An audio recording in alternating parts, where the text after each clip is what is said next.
சுருக்கமாக சொன்னால் இதுவரைக்கும் அது வந்து தேர்தல் நாள் ஒப்பந்தம் ஒத்தி வச்சு மாதம் ஒரு முறை அப்படிங்கிற ஒப்பந்தம் இருந்த காரணத்தினால் அந்த தள்ளி வைக்கக்கூடிய நிலைமை ஏற்பட்டது.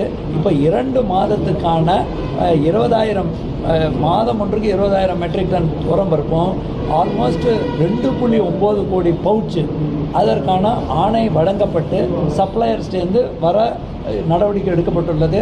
அடுத்த 10 நாட்களில் இந்த பிரச்சனை தீரும். ஆனால் அது முழுமையாக தீர்வதற்கு இந்த மாத கடைசி ஆகும். இதுதான் என்னோட கருத்து.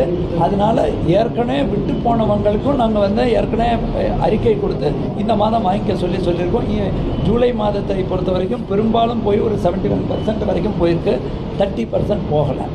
100ல் 30 பேருக்கு போகல. 30 பேருக்கு அடுத்த 10 நாளுக்குள்ளே முடிக்க சொல்லியிருக்கோம். இந்த மாதத்துக்குள்ளேயே முடித்தா வரும் மாதத்தில் இந்த பிரச்சனை இருக்காது.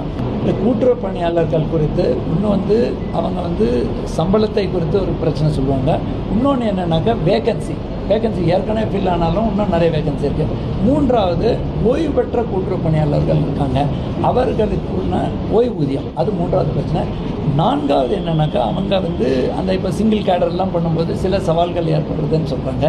இது எல்லாத்தையும் அவங்களோட சேர்ந்து கூட்டுறவு பொறுத்த வரைக்கும் அவங்க பணியாளர்களுக்கு நான் சொல்ல வேண்டிய கருத்து என்னென்னா, எப்படி ஒரு ஒன்றிய அரசு இருக்கோ, மாநில அரசு இருக்கோ, உள்ளாட்சி அமைப்பு இருக்கோ, அந்த வகையில் எல்லா இடத்துலையும் பறந்து விழுந்து கூட்டுறவுனா எங்களோட கூட்டுறவு மட்டும் நம்மளோட பதிவாளர் கீழ் 12 வகையான கூட்டுறவு இருக்குது. பால் கூட்டுறவு இருக்குது. அந்த மாதிரி அவ்வளோ கூட்டுறவு இருக்கும்போது அதை வலுப்படுத்துவதற்கு அந்த பணியாளர்களோட ஒவ்வொருத்தரும் இப்போ வந்து பேசுகிறாங்க. அவங்க பேச்சுவார்த்தை நடத்தி அவர்களோட நியாயமான கோரிக்கை டெஃபினட்டாக நிறைவேற்ற அரசின் கவனத்துக்கு. செகண்ட் நீங்கள் கேட்குறது கல்வி கடன். நான் ஏற்கனவே சொன்னேங்க, கூட்டுறவு வந்து 26லேருந்து 30 வகையான கடன் கொடுத்தாங்க. கல்வி கடன் எங்களுக்கும் அனௌன்ஸ் பண்ணி 5 லட்சம் வரைக்கும் கொடுக்கலான்னு சொல்லியிருக்காங்க. அதை இவங்கக்கிட்ட கைடன்ஸ் பண்ணி, கல்வி கடனுங்கிறது எப்போவுமே கொடுத்தா அது ஒரு இன்வெஸ்ட்மெண்ட்.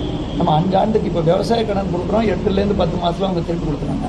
ஆனால் இது வந்து ஒரு சமுதாய நோக்கத்துடன் செயல்படக்கூடிய கூட்டுறவுத்துறைங்கிறதுனால அதற்கு மாவட்ட வாரியாக டார்கெட் கொடுத்து இது எவ்வளோ பேர் 1 கோடி இருந்த இந்த மாவட்டத்துக்கு 1 கோடி. ஸோ அந்த மாதிரி நிஜமாகவே நலிந்த பிரிவு யாருக்கு நம்ம வந்து கொடுத்தா எப்போவுமே கூட்டுறவுத்துறைங்கிறது உரமாக இருக்கட்டும், கடனாக இருக்கட்டும், அந்த விளிம்பு நிலையிலையும் நடுத்தர வர்க்கத்துக்கு கொடுக்குறாங்க.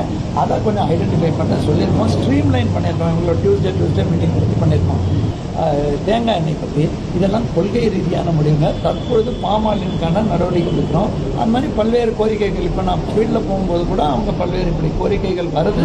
அந்த புரிந்து கொள்ள வேண்டியது என்னென்னா, தமிழ்நாட்டில் மட்டும்தான் நம்ம வந்து ஸ்பெஷல் பிடிஎஸ் நடத்துகிறோம். வேறு எந்த மாநிலத்திலையும் ஸ்பெஷல் பிடிஎஸ் கிடையாது. தேசிய உணவு பாதுகாப்பு சட்டத்திற்கு ஒன்றிய அரசுலேருந்து இலவசமாக கிடைக்கக்கூடியதை முழு பீஸாக கொடுக்குறாங்க. அரிசி நம்ம மாநிலத்தில் கூடுதலாக 1.05 கொடுக்குறோம். ப்ளஸ் இதை மாதிரி 2 மாவட்டத்தில் ராகி கொடுக்குறோம்.